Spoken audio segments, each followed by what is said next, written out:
The first light of dawn crept slowly over the ancient towers of Buckingham Palace, painting the sky in pale gold and ash-gray hues. London was still asleep, unaware that within the cold stone corridors of power, a decision was already in motion, one that would send shockwaves through the monarchy. Inside the private East Wing chamber, silence reigned. Even the usual distant footsteps of palace staff had been ordered to fade. The doors were shut, the guards repositioned, and every camera feed quietly restricted under royal protocol clearance. At precisely 5:03 a.m., Prince William entered.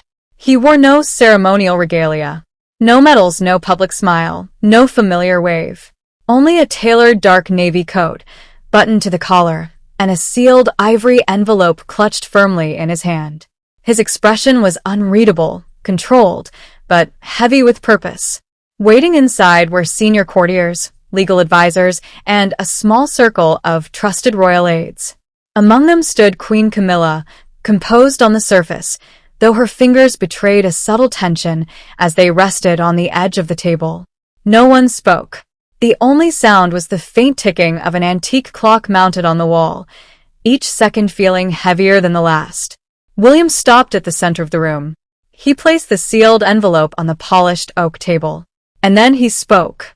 By authority vested in me under the internal provisions of royal oversight and delegated stewardship, he began, voice calm but firm, this decree is to be opened and enacted immediately. A ripple moved through the room. One of the advisors shifted uncomfortably. Another lowered their gaze. Camilla's eyes narrowed slightly. This document, William continued, has not been created lightly. It reflects months of consultation, review, and constitutional guidance. He paused. The monarchy must evolve. And with evolution comes decision. A long silence followed. Then, slowly, William turned his gaze toward the senior clerk. Open it. The clerk hesitated for only a fraction of a second before breaking the wax seal. The sound felt unnaturally loud in the stillness of the chamber. The paper inside was thick, embossed, and stamped with the official insignia of royal authority. As the clerk began reading silently, the atmosphere shifted. Something had changed. Camilla noticed it first. Her posture stiffened slightly as she studied the clerk's expression. It wasn't shock exactly, it was restraint. The kind of restraint that comes when reading something too sensitive to react to openly. What does it say? One aide finally asked, unable to contain the tension. The clerk swallowed, then began reading aloud.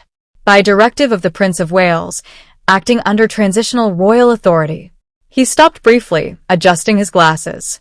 A restructuring of ceremonial precedents and internal royal duties is hereby enacted effective immediately.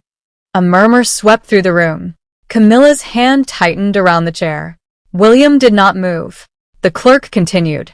All administrative control of selected royal patronages, ceremonial scheduling authority, and household coordination responsibilities will be redistributed under the oversight of the Prince's Office of Future Stewardship. The words hung in the air like a weight descending slowly. This was not a symbolic gesture. This was structural. This was authority being shifted. Camilla's expression changed subtly now, still composed, but visibly tightened around the eyes. Her lips parted slightly, as if preparing to speak, then stopped. The clerk turned another page. In accordance with the above restructuring, advisory influence over designated royal communications shall be recalibrated to ensure alignment with modern institutional direction. A chair creaked as one of the courtiers shifted back instinctively. Outside, somewhere in the distant gardens, a bird called out sharply, breaking the unnatural stillness. William finally spoke again. This is not personal, he said quietly. It is procedural necessity. But the room did not feel procedural. It felt like a turning point. Camilla slowly rose from her seat. For a moment, no one reacted. Even the guards outside seemed to hold their breath. Prince William, she said carefully, her voice controlled but edged with disbelief, are we to understand that this decree alters the standing responsibilities traditionally held within the Queen's household structure? William met her gaze directly. Yes, he replied. One word. No embellishment. No hesitation. The silence that followed was heavier than before. Camilla's composure held, but only just. A flicker passed through her eyes, something restrained, something personal. She looked down briefly at the document now resting on the table, as though it had suddenly become unfamiliar. "And this was decided without consultation?" she asked. William's expression did not change. "It was decided after consultation," he corrected gently. "But not for consultation." That distinction landed sharply in the room.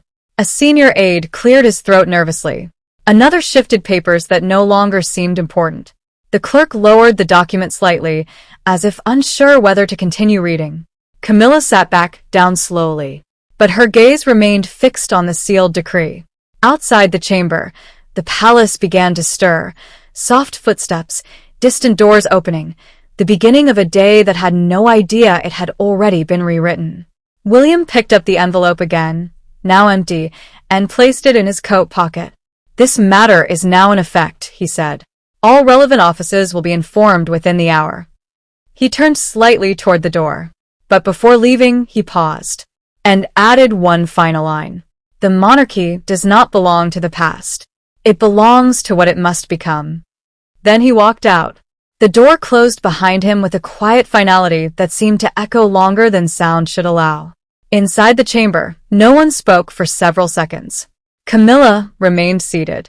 Her eyes did not leave the document. And for the first time that morning, the composure she had held so tightly began to show the faintest fracture, not in words, not in movement, but in silence alone. A silence that suggested everything had already changed. The silence in the chamber did not lift after William's departure. Instead, it deepened, like the air itself had thickened, refusing to let the moment pass. Camilla remained seated, still facing the sealed decree now fully opened on the table. The clerk stood frozen beside it, unsure whether his duty had ended or merely shifted into something more dangerous than reading aloud. One by one, the courtiers began to withdraw their gaze. No one wanted to be the first to acknowledge what had just occurred. Then, from the corridor outside, came the sharp sound of coordinated footsteps.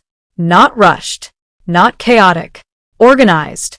A senior palace protocol officer entered, holding a black-bound folder stamped with the official crest of Royal Communications. His expression carried no emotion, only procedure. "Effective immediately," he announced, voice steady. "All departments are instructed to align with the newly issued directive from the Office of Future Stewardship." A pause. "The palace confirms receipt and recognition." The words were carefully chosen. Not acceptance, not approval, recognition.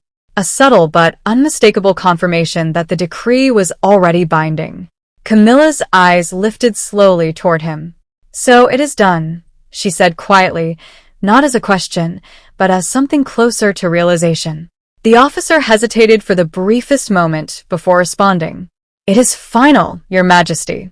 That word, final, hung in the air with unusual weight. Camilla's expression tightened, and for a moment, the composed mask she had maintained all morning slipped just enough to reveal something more human beneath it, disbelief edged with restraint, and something unspoken behind it that the room did not dare interpret. She looked again at the document, then slowly stood. No one moved to assist her. No one spoke. Her chair remained behind her, untouched, as though it no longer belonged to her authority to occupy. "I see," she said softly. A long pause followed. Outside the chamber windows, dawn had fully broken now. Light spilled across the palace grounds, illuminating gardens, rooftops, and the distant city beginning to wake. To the world outside, it was an ordinary morning. Inside, it was anything but. The clerk carefully gathered the decree, but Camilla raised a hand slightly. "Leave it," she said. The clerk froze, then obeyed.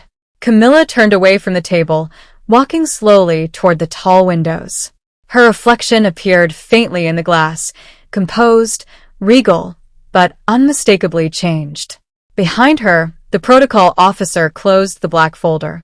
"The palace will issue a formal statement within the hour," he added. "Stability and continuity remain our priority." But even as he spoke, it was clear that continuity had already shifted shape. Camilla did not respond immediately.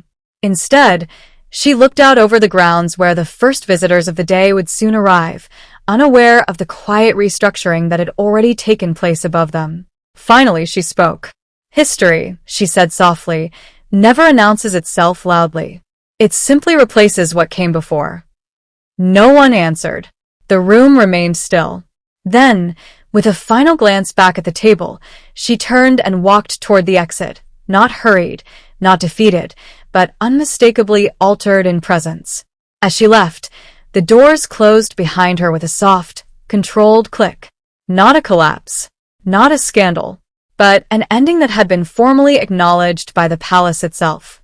Inside the chamber, the decree remained on the table, no longer just paper, but record. And outside, the palace bells began to ring the morning hour, carrying the same message across London. Something had changed, and it was final.